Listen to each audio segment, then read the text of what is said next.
لوگ لین دین میں بے ایمانی کرتے ہیں، قرض لے کر ہم واپس نہیں کرتے، وعدہ کر کے ہم پورا نہیں کرتے، اور ہم جنت کے خواب دیکھتے ہیں۔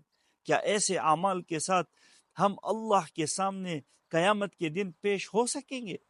میرے بھائیو، ہمسایوں کے حقوق، کیا ہم اپنی ذمہ داریاں پوری کر رہے ہیں؟ کیا ہم اپنے ہمسایوں کا خیال رکھتے ہیں؟ آج میں ہمسایوں کے حقوق پہ بات کرنا چاہتا ہوں۔ ہم دن رات دوسروں کے معاملات پر نظر رکھتے ہیں، کیا ہم اپنے پڑوسیوں کے حقوق بھی ادا کرتے ہیں؟ کیا ہمیں ان کی خیر خبر رکھنے کی ضرورت بھی ہے یا نہیں؟ کیا ہم نے صحابہ کرام رضی اللہ تعالیٰ عنہم اجمعین کی زندگی کو اسٹڈی کیا ہے کہ وہ اپنے ہمسایوں کے ساتھ کیسا سلوک کرتے؟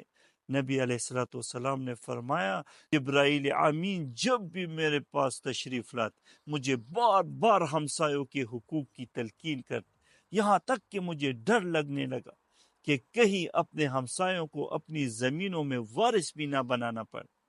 ہمارے آس پاس ایسے کتنے لوگ ہیں جو مدد کے مستحق ہوتے ہیں، لیکن ہم ان کی پرواہ نہیں کرتے، اپنی زندگی میں عیش کر رہے ہیں۔ کہیں کوئی بھوکا سوتا ہے، کوئی بیماری میں تڑپ رہا ہے، کوئی پیاسا سوتا ہے، کسی کے پاس کپڑے نہیں ہیں، کسی کے پاس بجلی کے بل نہیں ہے، ہمیں پتہ ہی نہیں ہے اپنے ہمسایوں کو۔ کیا ہمارا دین ہمیں یہ سکھاتا ہے؟ کیا ہمارا ضمیر ہمیں اجازت دیتا ہے کہ ہم لاپرواہ بن کر زندگی گزاریں؟ آج ہی سے آپ سے درخواست کرتا ہوں، اپنے ہمسایوں کا خیال رکھنا شروع کریں، اپنی عادتوں کو بدلیں، کیونکہ یہ ہمارا فرض ہے۔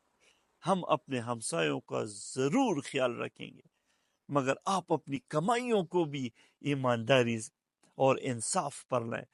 آخرت میں کون کامیاب ہوگا؟ آج کے دور میں تو آپ دیکھیں دھوکہ دینا عام ہو چکا ہے۔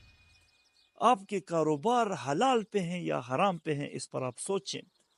لوگ لین دین میں بے ایمانی کرتے ہیں، قرض لے کر ہم واپس نہیں کرتے، وعدہ کر کے ہم پورا نہیں کرتے، اور ہم جنت کے خواب دیکھتے ہیں۔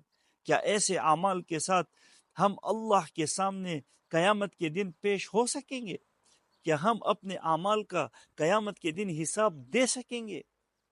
میرے بھائیو، قرآن میں اللہ نے فرمایا، ناپ تول میں انصاف کرو، لوگوں کو ان کی چیزیں کم نہ دیا کرو، اور زمین میں فساد نہ مچاؤ۔ آج ہماری زبان سے دوسرا مسلمان تنگ ہوتا ہے، ہم ایسی زندگی گزارتے ہیں کہ ہمیں دیکھ کے لوگ راستہ بدل لیتے ہیں۔